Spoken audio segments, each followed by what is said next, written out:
Gazette du Togo, une vision sur l'actualité togolaise et sur le monde. Docteur Ekwe Gada, bonsoir. Allez, bonsoir mon très cher Amos Sylvain. Je salue également toute la diaspora et nos auditeurs qui nous suivent depuis le Togo et tous les Africains qui nous font l'honneur de suivre notre actualité, l'actualité politique de notre pays, le Togo. Eh bien, docteur Gada Ekwe Foli, nos questions seront un peu plus longues et pour permettre à nos auditeurs de bien comprendre ce que vous proposez là. Alors, la rédaction de Feuilletonniste de l'Afrique a bien lu votre document. Alors, en substance, dans l'introduction de votre proposition d'alternative au statu quo qui prévoit actuellement au Togo, vous parlez de refondation de la République. Alors, j'ai envie de vous poser cette question, docteur Gada. Renverrez-vous les opprimés et les privilégiés dos à dos en matière de responsabilité? Alors, comment l'opprimé peut-il adhérer aux airs du pardon, de l'unité, de l'amour, si le privilégié, son bourreau, persiste à le narguer, le mépriser et l'opprimer davantage, sans témoigner de la moindre volonté de repentance ni d'unité? Docteur Gada Ekwe Foli. Allez Sylvain, vraiment je vous remercie pour cette question qui me permet de dire à nos auditeurs déjà que nous avons adressé un courrier en décembre 2016 au chef de l'État, son Excellence Faure Gnassingbé Sozimna, dans lequel nous lui exposions la proposition du fédéralisme. C'est-à-dire nous faisions constater au chef de l'État que le Togo est aujourd'hui dans une situation très grave, qu'il connaît d'ailleurs, un statu quo politique qui risque de nous amener tout droit vers un conflit civil, une guerre civile, ou pourquoi pas une sécession du Sud. Et si aujourd'hui il y a une relative paix au Togo, c'est justement parce que les populations du Sud, qui sont celles qui sont les plus opprimées, et ne sont pas des populations guerrières. Si nous étions dans un théâtre comme le théâtre du Congo-Brazzaville, ou le théâtre camerounais où beaucoup de communautés ont eu l'habitude de guerroyer, écoutez, le Sud se serait déjà rebellé contre le pouvoir de l'État. Parce que l'oppression au Togo a pris la forme d'une oppression communautaire. Donc, nous sommes dans une situation explosive, potentiellement explosive, qui est grave. Et depuis les élections présidentielles de 2015, nous sommes dans un statu quo, tout le monde le dit, cher Sylvain. Alors, l'opposition, qui est considéré comme radical, n'a plus d'offre politique. L'opposition n'a plus d'offre politique. Le seul discours de l'opposition depuis plusieurs années, c'est les réformes. Vous le savez très bien. D'ailleurs, les réformes avaient fait objet d'une campagne avant les présidentielles 2015, où les gens ont crié, ont demandé, ont exigé les réformes avant les élections, mais à la fin, ils se sont présentés aux élections. Et après les élections, il y a eu un silence radio de près de 6 mois. N'est-ce pas? D'ailleurs, il y a eu un silence de la part du gouvernement qui a mis du pouvoir, qui a mis 2 à 2 mois et demi pour former le gouvernement. Ensuite, l'opposition radicale n'a plus rien dit. On assiste maintenant à certaines vociférations d'une certaine opposition qui est modérée sur des radios, sur des chaînes de radio, mais à la fin, il n'y a plus rien. Il n'y a plus rien aujourd'hui. Le parti au pouvoir unir depuis les élections ne s'est plus presque jamais réuni. Nous avons des informations, c'est un parti qui est mort en fait. En fait, c'est une machine juste électoraliste qu'on active à l'approche des élections. Donc, la situation politique du Togo est telle qu'il y a un statu quo, il faut le dire. L'opposition n'arrive pas à s'unir et chacun prêche pour sa chapelle. Et le pouvoir est assis et le pays est administré. Les problèmes sont là, la santé, l'agriculture, l'économie, l'emploi des jeunes, l'éducation, tous les chantiers sont prioritaires. Mais il n'y a pas d'évolution. Donc il y a un statu quo qui nous permet de dire que ce pays doit aller à une refondation républicaine. On doit refonder notre pays. Et vous savez, on parle de refondation lorsque les fondements d'un édifice ont été mal placés. Donc, quand vous construisez une maison, vous le savez très bien, et à un certain moment donné, quand les fondements ou la fondation est mal posée, les murs que vous élevez ne sont pas droits. Les équerres vous donnent d'autres angles. Alors, que se passe-t-il? Tant que vous ne cassez pas l'édifice et vous ne reprenez les fondations, le mur, la maison risque un jour de tomber. Et qu'est-ce qu'on fait? On casse tout, on fait ce qu'on appelle la démolition et on replace les fondations. Notre pays, le Togo, nécessite une refondation de la République. Eh bien, docteur Gada Foley, nous restons toujours dans ce document que vous proposez comme alternative au problème togolais. Alors, pourriez-vous nous instruire sur ce que vous entendez par le problème du Togo dans votre diagnostic? D'entrée, je souhaiterais dire à nos auditeurs que le MPA, qui est le mouvement panafricain Alaga, avait déjà, en décembre 2016, adressé un courrier au chef de l'État, son Excellence Faure Eswazimana Gnassingbé, dans lequel nous lui exposions notre réflexion sur la situation de ce pays. Et nous disions clairement au chef de l'État que nous sommes dans une situation sans issue et qu'il faudrait à un moment donné qu'il y ait une refondation de la République, sans laquelle le Togo risque de connaître une guerre civile, un conflit armé ou une déstabilisation qui coûtera la vie de beaucoup de nos concitoyens. Aujourd'hui, nous l'avons dit et nous le dirons toujours, il faudrait que les acteurs politiques de notre pays, la société civile, la chefferie traditionnelle et tous ceux qui ont à cœur le bien-être de ce pays réfléchissent dans le sens des états généraux d'une grande constituante, c'est-à-dire une refondation de notre République. Il n'y a plus d'issue. Et c'est ce que nous disons. En fait, lorsque nous parlons de refondation, c'est que nous constatons que les fondements de ce pays ont été faussés. Absolument. Et quand vous avez une maison dont la fondation est mal placée, quelle que soit la bravoure ou l'intelligence des maçons qui travaillent pour vous, les murs ne seront pas droits. À un certain moment donné, un petit vent peut faire renverser votre maison. Et il va falloir donc que vous replaciez les fondements. C'est ce que nous disons. Le Togo est dans une situation telle que les tenants du pouvoir ne veulent pas laisser le pouvoir. Et alors qu'ils ne sont pas de bons administrateurs, ça nous le disons, c'est une constatation que nous faisons. Elle est d'ordre objectif. Vous me suivez? Les dirigeants de notre pays ne sont pas de bons administrateurs. Voilà.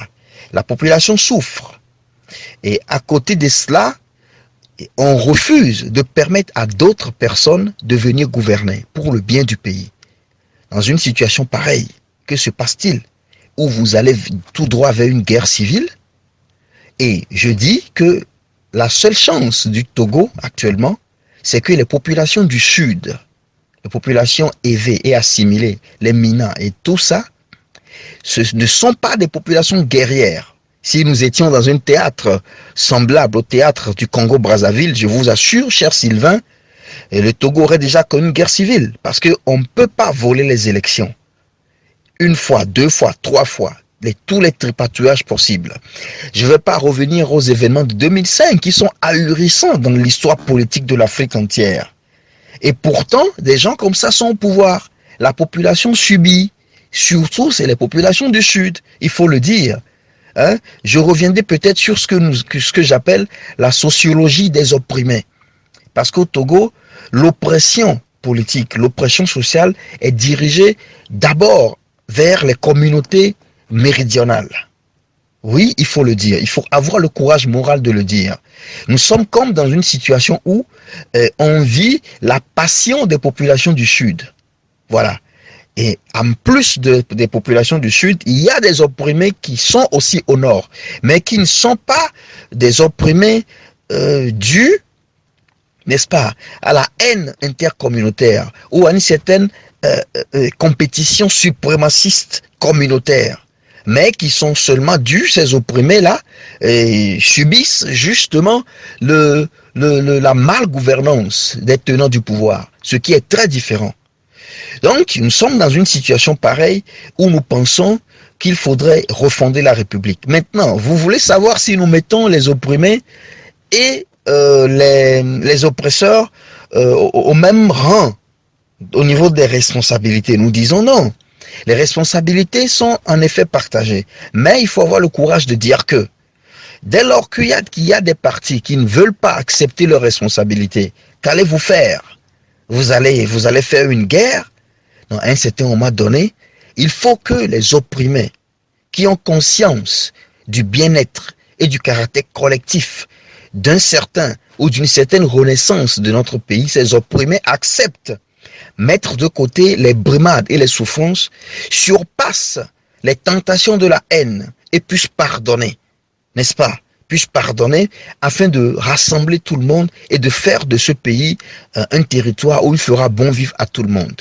C'est un effort que nous parlons, en fait, c'est un effort, c'est un sacrifice supplémentaire.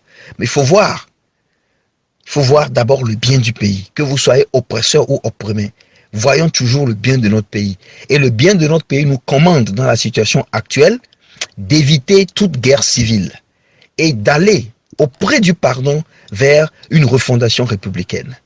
Comment définirez-vous à notre auditoire votre concept de fédéralisme dans le contexte togolais et en même temps expliquer la particularité de ce que vous appelez État régional construit sur la base de la pensée politique fédérale?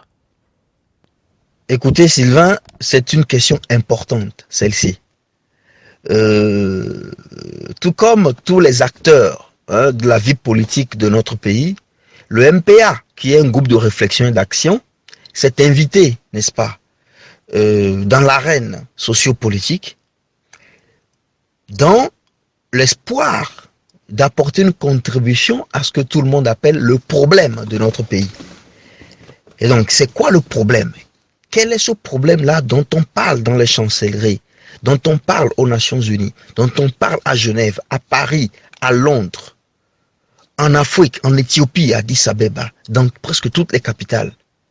Le Togo, ce petit pays de l'Afrique occidentale, il y a un problème là-bas, il y a quelque chose qui se passe. C'est quoi le problème? D'abord, nous, au niveau du MPA, nous n'avons pas voulu faire l'impasse sur le diagnostic. On a fait un diagnostic de la problématique de notre pays. Et il y a plusieurs problèmes dans une problématique, n'est-ce pas? Mais il y a un problème qui est fondamental que nous avons défini. Alors, le problème du Togo, à notre avis, ce n'est pas du tout le fait que une certaine minorité ait saisi, s'est accaparé le pouvoir d'État. Non, ce n'est pas le problème du Togo, cela. Le problème du Togo, c'est pas le fait qu'il y ait une certaine opposition qui, selon certaines personnes, s'agite, fait de l'agitation sociale pour, soi-disant, chercher à renverser le pouvoir établi. Le problème du Togo n'est ni ceux qui s'opposent à l'alternance, ni ceux qui luttent pour l'alternance. Vous vous rendrez compte, dans ce que je viens de dire, que j'ai fait ce que nous appelons la mutabilité de perspective. Parce que quand vous tenez du côté des tenants du pouvoir, le problème du Togo, c'est l'agitation des opposants, écoutez, c'est normal. N'est-ce pas? Et quand vous vous mettez du côté des opprimés, c'est-à-dire de ceux qui ne sont pas privilégiés, le problème, à votre avis, c'est quoi? C'est le fait qu'il y ait des gens au pouvoir qui se soient accaparés le pouvoir d'État, qui administrent mal et qui refusent de partir.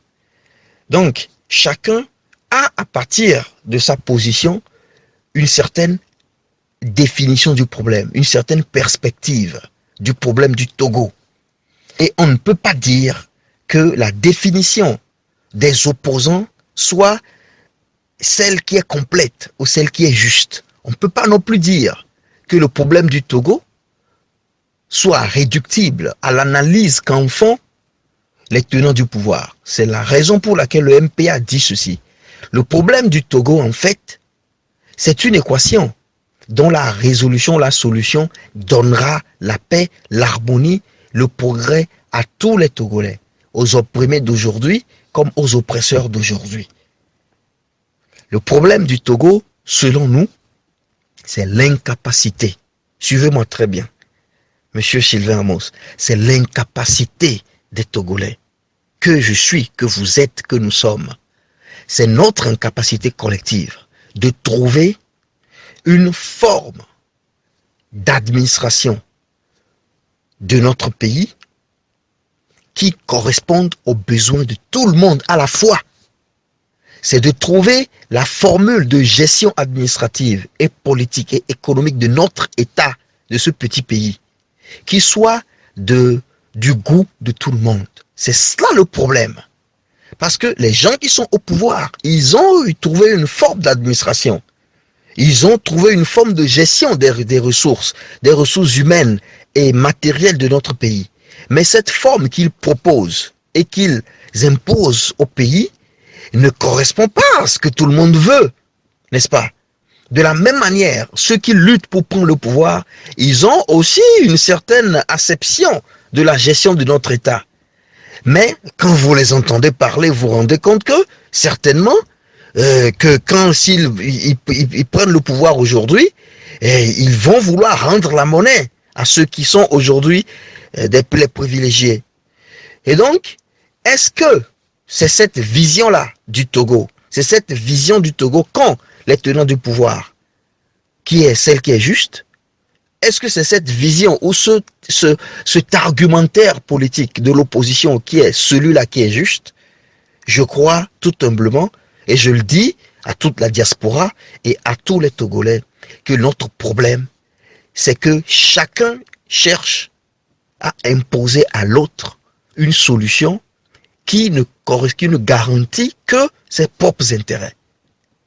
C'est la raison pour laquelle il n'y aura pas de passation de pouvoir consensuelle. Il n'y aura pas au Togo d'alternance consensuelle dès lors que chacun cherche à tirer le drap de son côté. Et c'est cela le problème de notre pays. C'est cela le problème du Togo, de ces hommes. Les hommes du Togo, ceux qui aspirent à gouverner notre pays, ne sont pas des hommes, des républicains, des hommes qui pensent à tout le monde. C'est des gens qui pensent à leur communauté, et des gens qui pensent à leur fauteuil, et des gens qui pensent à leur ventre. C'est cela le problème de notre pays. Maintenant, le MPA propose à tous les acteurs, à la population, un modèle d'administration territoriale, un modèle d'administration, de gouvernance de notre pays qui va garantir, écoutez bien, au plan politique, au plan administratif, au plan économique, au plan culturel, à tous les Togolais une certaine quiétude, une certaine vie, une certaine harmonie. Alors, on peut lire plus loin dans votre propos, je cite, vous dites, il faut pour le Togo une thérapeutique nouvelle qui garantisse l'équilibre au plan politique d'une part et la tutelle des communautés de l'individu pris comme unité anthropologique et citoyenne de base du territoire d'autre part. Alors, docteur Gadafoli, vous qui pensez que ni les réformes politiques réclamées par les populations, ni la décentralisation ne résoudrait le problème togolais, car entre autres, la franchise et la transparence feront défaut et que chaque bord les penserait pour ses intérêts égoïstes. Alors comment la fédération, qui serait la nouvelle thérapeutique, ne serait-elle dans ce même contexte togolais perçu par d'aucuns comme préjudiciable à leurs intérêts, docteur Ekweifoli Gada? Eh bien, voilà, Sylvain, que vous m'introduisez, en fait, à la thérapeutique que le MPA propose à notre pays, à tous les Togolais. C'est celui du fédéralisme. Alors, permettez-moi de dire, d'entrer à tous nos auditeurs, à tous les Togolais continentaux, à tous les Togolais de la diaspora, dispersés dans la diaspora, que le fédéralisme n'a rien à voir, à prime abord, avec la dimension territoriale des États. Ce qu'on appelle, en d'autres termes, l'anthropologie physique des territoires. Beaucoup de Togolais, beaucoup de personnes disent ou nous ont dit que le Togo est trop petit pour le fédéralisme. Alors, on ne va pas faire un cours de droit public ou un cours d'histoire politique à la radio, n'est-ce pas? Mais je renvoie tous ceux qui peuvent aller chercher. Tout humblement, je renvoie tous ces gens-là à reprendre les notions de fédéralisme. Ils comprendront tout simplement que le fédéralisme n'a rien à voir avec la dimension géographique d'un territoire. Un pays petit comme Lomé peut être géré suivant un modèle fédéral, tout simplement. Le modèle fédéral, d'ailleurs, quand vous prenez une ville comme Lomé, avec ses différents quartiers, du moment où vous mettez, par exemple, à la tête de chaque quartier, des chefs quartiers qui ont un certain pouvoir, une certaine autonomie, entre parenthèses constitutionnelle, vous êtes dans un modèle fédéral. Alors, le fédéralisme, ce n'est pas l'apanage des grands États comme les États-Unis, comme l'Inde, comme l'Australie, ou comme la Fédération russe, pas du tout. Un petit État comme le Togo peut être géré, gouverné, suivant un modèle fédéral. Et je vais vous donner des exemples que beaucoup de personnes peuvent aller vérifier. Il y a le modèle de la Suisse. La Suisse, dont la capitale est Genève, est très petite, elle est plus petite que le Togo, mais la Suisse est un pays, est un État fédéral. La même chose vaut pour la Belgique, dont la situation est d'ailleurs très similaire à la situation du Togo, puisque la Belgique est passée de l'État unitaire vers l'État fédéral. Pour quelle raison? Pour la simple raison qu'il n'y avait pas de l'harmonie, parce que la Belgique, historiquement, est composée de trois grandes communautés ethno-linguistiques. Et à la fin, le système fédéral belge a dû reconnaître le particularisme de chaque grande communauté ethno-linguistique. Et c'est sur la base de cela que la République fédérale de la Belgique est organisée aujourd'hui. Donc, qui dit fédéralisme ne dit pas forcément des grands territoires comme le Congo, le Soudan, les États-Unis, l'Allemagne, pas du tout. Le Togo est un petit État plus grand que la Belgique, plus grand que la Suisse, et qui peut être géré suivant le modèle fédéral. Alors, le fédéralisme dont nous parlons, nous le disons très clairement, la façon dont il sera implémenté chez nous, ce sera l'État régional. En fait, il faudrait qu'aujourd'hui, les Togolais cessent de jouer aux hypocrites. Quelle est la raison pour laquelle l'armée est fortement polarisée nord? Pourquoi la raison? Quelle est la raison pour laquelle, lorsqu'on nomme un ministre, il se fait entourer par les gens de son village, de sa communauté? Quelle est la raison pour laquelle, lorsqu'une personnalité importante vient dans sa région, toutes les populations s'attendent à ce qu'il fasse des réalisations pour elle? C'est très simple. L'homme africain est un individu communautaire. Avant d'être un individu purement individualiste, nous sommes des êtres communautaires. Les Sud-Africains vous diraient, les populations bantoues de l'Afrique centrale vous diraient Ubuntu. Je suis parce que nous sommes. Donc, la communauté fait partie de notre culture, de notre identité. On ne peut pas faire abstraction de la communauté et construire des États dans notre environnement en Afrique, suivant le modèle unitaire qui se base d'ailleurs sur les éléments du positivisme européen, où la cellule de base de la République, c'est le citoyen. Non, chez nous, il faudrait, les historiens, je parle aux historiens et aux politologues africains, togolais, il faudrait qu'on reconnaisse qu'avant le citoyen, c'est-à-dire la cellule individualiste, il y a la communauté. Et nous devons accepter cette donnée comme étant une donnée objective de base. Donc notre fédéralisme que nous proposons, c'est que nous reconnaissons qu'au Togo, il y a plusieurs grandes aires ethno-linguistiques.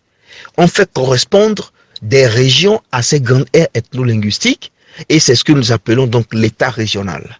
On permet à chaque région d'avoir un développement qui est en phase avec sa culture, sa microculture endogène, avec une région fédérale qui s'occupera des questions de souveraineté internationale.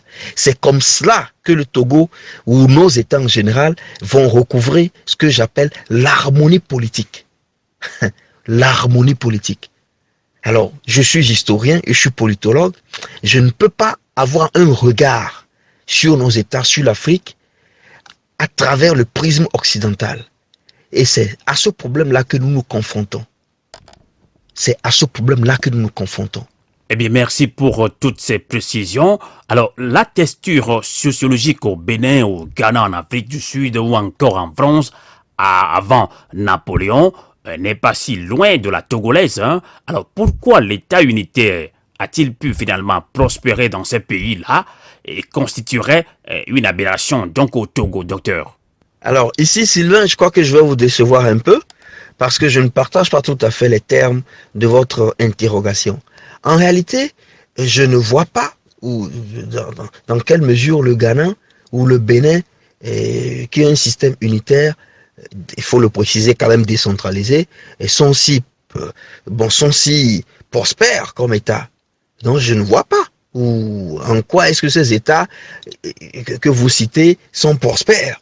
Mais non, il y a les frictions, les problèmes, le même problème que vit le Togo sont vécus tous les jours dans ces pays, le Bénin, au Ghana, mais aller dans les départements du Nord au Bénin pour voir les tensions qui sont vécues par les populations du Nord, certaines populations de certains départements contre le gouvernement central par rapport à la redistribution. Alors le problème de l'unitarisme, il est réel. Même la France que vous citez, mais la France n'a jamais prospéré avant Napoléon. Avant Napoléon, c'était la monarchie. Hein. Il y a eu la parenthèse de la Révolution française qui a été préparée et exécutée par la franc-maçonnerie. Mais après, quand Napoléon est revenu, qu'est-ce qu'il a fait? Il a mis fin à la République, il a réinstauré la monarchie. Et c'est sous la monarchie, la férule de la monarchie napoléonienne, que l'État, la nation française a connu ce qu'on appelle les balbutiements. Les balbutiements de sa naissance, de sa création, où on a imposé le français à toutes les communautés vivant dans le territoire français. C'est comme ça qu'on crée la nation. Il faut qu'il y ait une communauté de langue, une communauté de culture, une communauté d'us et de coutumes pour former une nation. Donc, des pays comme le Togo, qui ne sont pas des nations, le Togo n'est pas une nation, et je suis désolé, certains historiens du Togo ont poussé la folie jusqu'à décerner au feu général Gnassingbé Eyadema le titre du père de la nation. Bon, moi je dis que c'est vraiment l'ironie du sort. C'est-à-dire, on vous déclare père de quelque chose qui n'existe pas, hein, géniteur de quelque chose qui n'existe pas. La nation togolaise n'existe pas. Il y a au Togo des nationalités, des communautés. Il n'y a pas de nation togolaise. Il n'y a pas de communauté de langue, de culture, ni d'us, ni de coutume au Togo. Et donc, dans un État comme ça, vous voulez faire le système unitaire? Mais écoutez, mais il y a des intellectuels africains quand même. Il y a des politologues, il y a des historiens, des sociologues qui connaissent la science de la gouvernance des sociétés. Et il y a ce qu'on appelle les règles de composition des totalités humaines. Les Européens sont venus faire des colonies, ils ne sont pas venus construire des États, et ils ont fait ce qu'ils ont pu faire. Mais ils savent très bien, considérant la texture de nos territoires, que le modèle unitaire est une aberration chez nous. Donc, je ne vois pas dans quelle mesure le Ghana ou le Bénin, d'abord, je précise que le Bénin est assez décentralisé, mais les frictions demeurent toujours. Mais au Togo, il y a quand même une grande population, 52%, d'une certaine homogénéité, les populations élevées et assimilées. Donc, si vous faites un système unitaire avec un pouvoir central, mais c'est clair que dans une élection où on ne triche pas, les représentants de cette population vont toujours gagner. Si on fait des élections au Togo, dans le système unitaire, écoutez, et on ne triche pas, mais le représentant, le candidat des populations soutenues par la population du Sud va toujours gagner parce qu'ils sont majoritaires. Maintenant, s'il y a d'autres populations qui appuient cet élu, il va encore gagner plus. Donc, dans un système pareil, les populations qui ne sont pas démographiquement puissantes vont subir le diktat de la population qui est démographiquement supérieure. Et vous voulez faire l'unitarisme, donc il y aura une dictature d'une communauté sur d'autres. C'est ce que vous voulez, c'est ce que l'opposition radicale veut. Hein, nous prendrons le pouvoir, nous leur ferons voir. Mais nous disons que ce système n'est pas bon pour le Togo. Parce que le rapport de force n'est pas seulement un rapport de force culturel, mais un rapport de force militaire. Dans un système pareil, il n'y aura jamais de paix. Il faut passer par le fédéralisme, n'est-ce pas? Le fédéralisme, donc l'État régional. Et donc, je continue de le dire, pour ceux qui aiment le Togo, qui veulent reconstruire cette république, doivent penser autrement. Ils doivent dépasser les prismes de l'éducation, les pensées reçues, ou les formes dans lesquelles l'héritage colonial nous a été donné. Nous devons repenser toutes ces formes-là et réfléchir à ce qui est bien pour notre pays. Et nous le disons encore au MPA, le seul et véritable moyen pour stabiliser notre pays, c'est un modèle fédéral où on reconnaît et on donne une certaine protection, tutelle à toutes les grandes communautés ethno-linguistiques. Dans un cadre fédéral où il y aura une capitale fédérale qui va coiffer et gérer les questions d'ordre international. Voilà. Eh bien, parlons toujours de votre proposition et parlons justement de l'État régional. Vous soutenez qu'il permettra un développement équilibré de tout le territoire national, une responsabilisation des régions et des communautés, une sauvegarde de la culture endogène, une unité et une intégration nationale non imposée, mais libre et harmonieuse. Alors, docteur Gada Foley, si vous estimez que les disparités contenues et exacerbées dans la texture sociologique et sociale du Togo ne permettent pas l'unitarisme, alors comment envisagez-vous, et qu'à l'instar de ce qui se passe ailleurs comme en Italie par exemple, les régions inégalement réparties et nanties consentiraient-elles à se soutenir en solidarité et converger vers la sphère fédérale qui en somme équivaudrait à l'État suprême? Je crois que une grande partie de votre question se trouve déjà dans les réponses que j'ai eu à donner, n'est-ce pas? Alors, l'État régional que nous proposons, avec 4 grandes régions, et chaque région aura à sa tête un gouverneur, donc c'est le système de gouvernorat, avec une région charnière qui fera office de capitale fédérale, n'est-ce pas? Chaque gouverneur proviendra de la région d'origine. Parce qu'il est malséant chez nous, Africains, que je prends un Kotokoli vienne gouverner à Ného. Non, mais écoutez, ça ne sonne pas bien. Vous ne connaissez pas la culture, l'histoire culturelle des populations d'Aného. Vous ne connaissez pas les règles, des choses qu'on fait, des choses qu'on ne fait pas. Comment est-ce qu'on se marie? Les cultures. Quand une femme fait l'adultère, quelles sont les cérémonies qu'on fait? Comment on se salue? Et vous ne maîtrisez pas la culture endogène de ce milieu. Vous débarquez, vous voulez les diriger.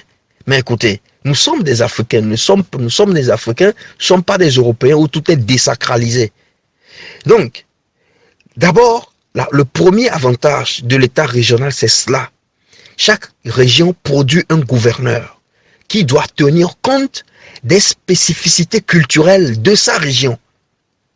On ne développe pas les territoires africains comme on le fait de façon profane en Europe. Mais écoutez-moi très bien. Dans certains milieux africains, on vous dira que pour avoir une économie florissante, il faut développer le commerce d'un certain type d'arbre. Le palmier, par exemple. Alors, l'économie de ce milieu doit se baser sur cet arbre-là. Mais pour le comprendre, il faut que ce soit un gouverneur qui provient de cette région. Donc, nous proposons l'équilibre. Donc, chaque région sera développée suivant le modèle culturel qui est intrinsèque à l'identité de sa région.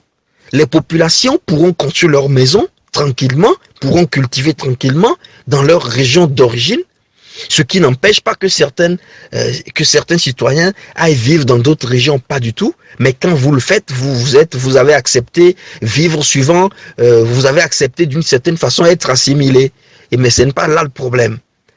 Donc l'État régional fera ça d'abord, la préservation des cultures endogènes de chaque groupe ethno-linguistique chez nous.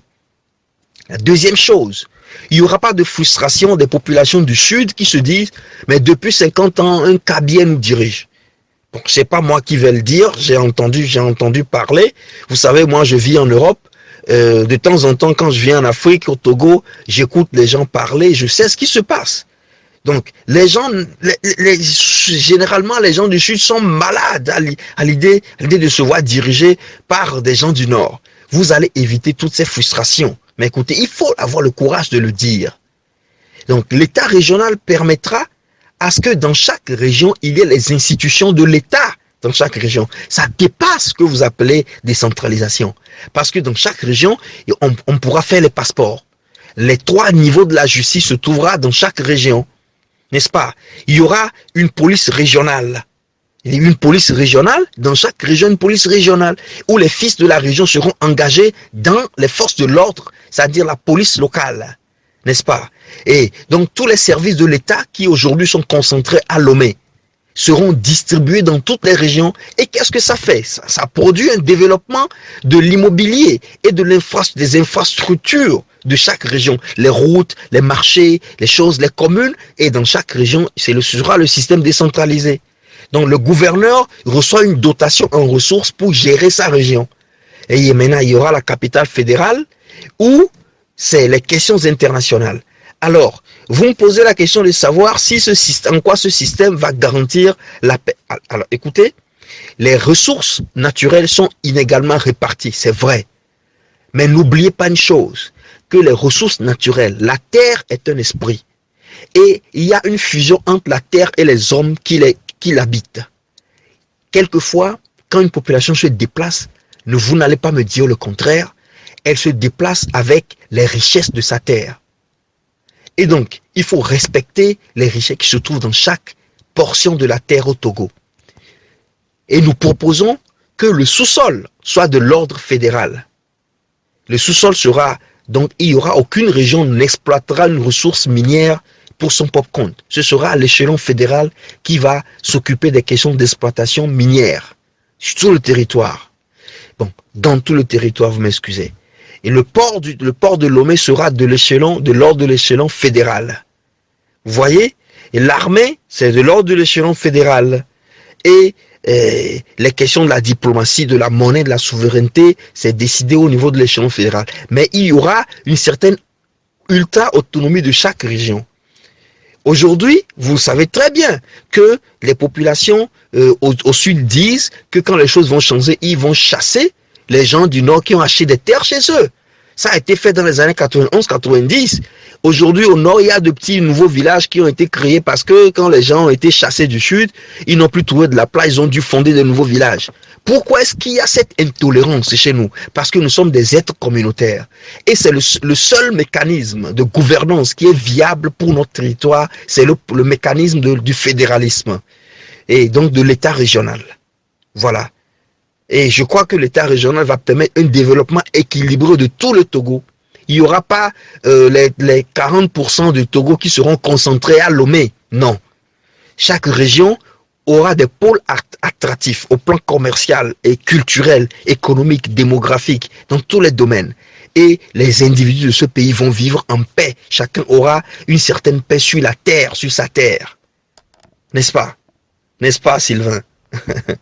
Eh bien, docteur Gada Foley, parlons du problème togolais. Alors, est-ce que ce problème-là ne serait-il pas plutôt le refus obstiné d'un seul clan, disons le sans langue de bois, un seul clan Nyasingbe à toute ouverture, son allergie est systématique à toute idée de partage du pouvoir? Alors, pourrait-on encore affirmer objectivement aujourd'hui que l'opposition actuelle, tout de même différente de celle connue entre 70 et 90, soit-elle aussi motivée par des fondements sociopolitiques historiques que vous avez évoqués? Sylvain, je vous l'ai déjà dit, et je le répéterai, le Togo a un problème. Et ce n'est pas exclusivement le fait que certaines personnes se soient accaparées le pouvoir d'État. Non. Ceci est le problème d'une certaine partie du Togo. C'est le problème des gens de l'opposition ou du Sud qui ont été écartés du pouvoir depuis 50 ans et qui, naturellement, ils ont raison, veulent aussi diriger. Mais c'est ça leur problème à eux. À partir de leur perspective, c'est ça leur problème à eux. Mais ceux qui sont au pouvoir, ok, et qui oppriment le Sud, je vais préciser ici que quand vous faites la sociologie de l'oppression au Togo, vous devez distinguer entre les opprimés d'ordre communautaire et les opprimés d'ordre de la malgouvernance. Les populations du Sud, généralement ou assimilées, sont opprimées par une certaine position idéologique qui a été prise depuis les années 60 par l'élite qui nous dirige aujourd'hui, avec le soutien de certaines puissances étrangères qui savent pourquoi ils le font. Mais ça ne veut pas dire qu'il n'y a pas des populations opprimées qui vivent au nord. Non. Il y a des opprimés au nord. Il y a beaucoup d'opprimés au nord. Mais ils sont des opprimés à cause de la malgouvernance des dirigeants, ou qui sont les privilégiés, qui proviennent d'ailleurs de leur zone. Donc cette oppression, elle est collatérale. Elle est due à l'inexpérience dans la gouvernance, à l'amateurisme dans la gouvernance du Togo. C'est la raison pour laquelle eux, ils sont opprimés en fait. Mais les gens qui sont opprimés par décision idéologique, c'est les populations du Sud.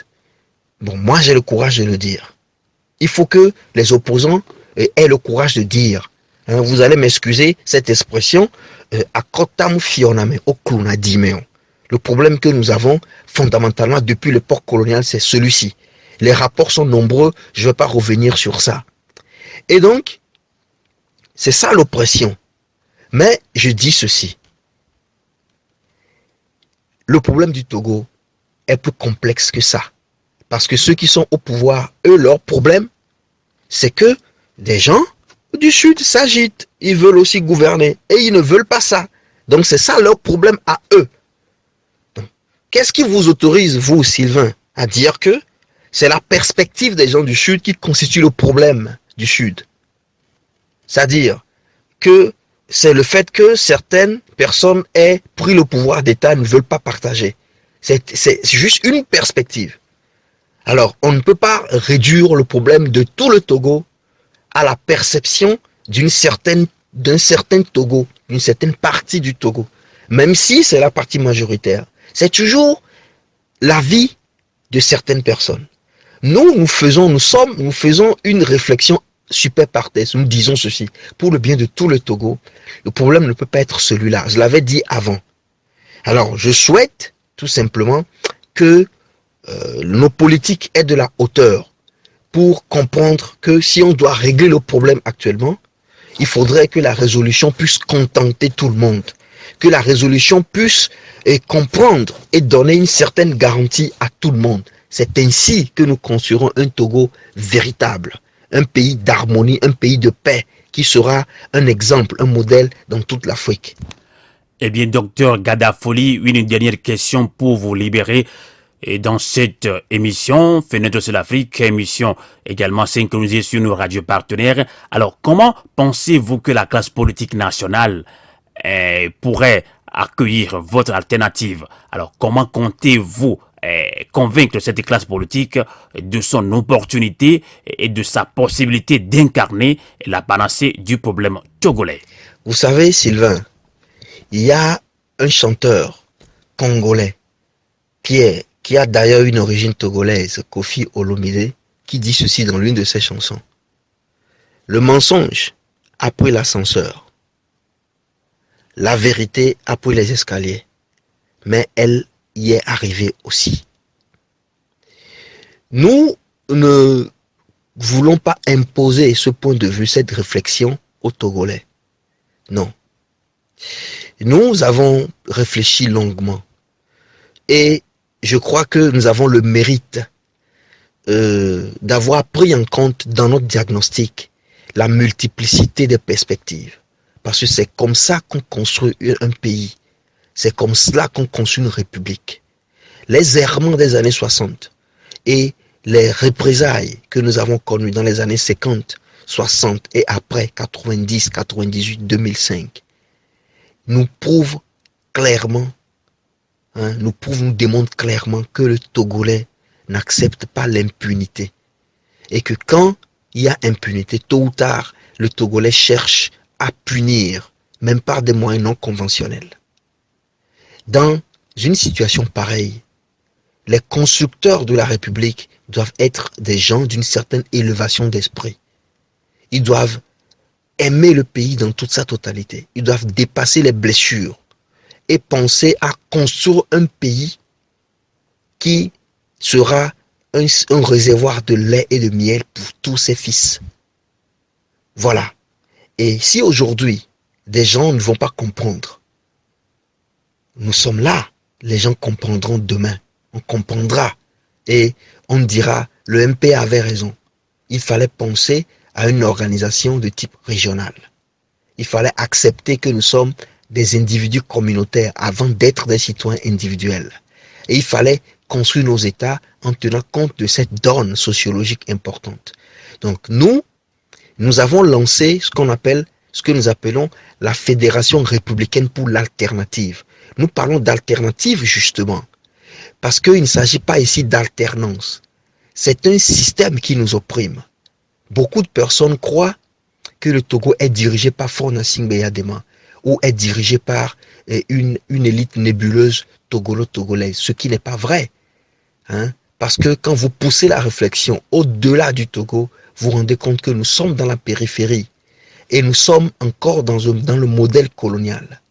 Et vous savez très bien, quand vous êtes une colonie, alors vous êtes en périphérie et ce n'est pas vous qui décidez. Alors, si la chose est ainsi, de quelle alternance parle-t-on? De quelle alternance parlent les Togolais? Veulent-ils remplacer Faure et toute l'équipe, tout le système local, pour ensuite demeurer sous la férule et la coupole du centre dont nous sommes la périphérie? Est-ce là l'alternance? Les populations auront-elles, d'un jour à l'autre, après cette alternance-là, la levée des poids sous lesquels elles crient, sous lesquels elles souffrent? Je ne crois pas. Donc la problématique de notre État va au-delà de la question de Gnassingbé ou de la question des oppresseurs d'aujourd'hui. Et c'est dans cette perspective que nous réfléchissons. Nous disons ceci, il faudrait... notre fédération, je disais donc, c'est la fédération, la FREAL. Nous parlons d'alternative. L'alternative, c'est il faut refonder notre pays. Il faut repenser un autre Togo, un Togo différent, qui donnera une chance vers une autre nouvelle phase de libération. Ok? Et donc, nous approchons les partis politiques, nous approchons les associations de la société civile, nous approchons toutes les forces, la diaspora, tous ceux qui peuvent réfléchir, peuvent comprendre ce que nous disons, qui voient la chose de cette même façon. Il y a le groupe, il y a le GRAD au Togo, qui est arrivé plus ou moins à la même conclusion qu'il faudrait que le Togo passe par une nouvelle constituante.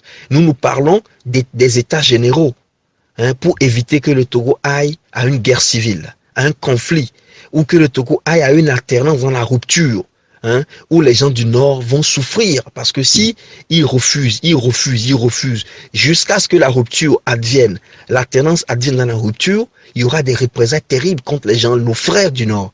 Est-ce que c'est cela que vous voulez? Non, nous disons qu'il faut penser le Togo autrement. Et le fédéralisme, l'État régional que nous proposons, qui est notre idéologie politique, c'est notre idéologie politique, c'est avec cela que nous essayons d'approcher les partis politiques et tous ceux qui sont intéressés. Et notre fédération se préparera pour être une formation politique centriste et républicaine dans notre pays pour la reconstruction du Togo. En tout cas, merci beaucoup, docteur Gada Ekwe-Folie. Merci d'avoir participé à cette émission. Merci de nous avoir éclairé. Et je rappelle à nos fidèles auditeurs et auditrices que vous venez de publier un document sur la Fédération républicaine pour l'alternative FREAL. Merci et bonsoir. Je vous remercie. La Gazette du Togo, une vision sur l'actualité togolaise et sur le monde. Rejoignez-nous sur le www.lagazettedutogo.com ou sur nos comptes Facebook, Twitter et YouTube. Pour tout contact, écrivez à contact@lagazettedutogo.com ou appelez le 92 80 88 53. La Gazette du Togo, c'est l'information en continu.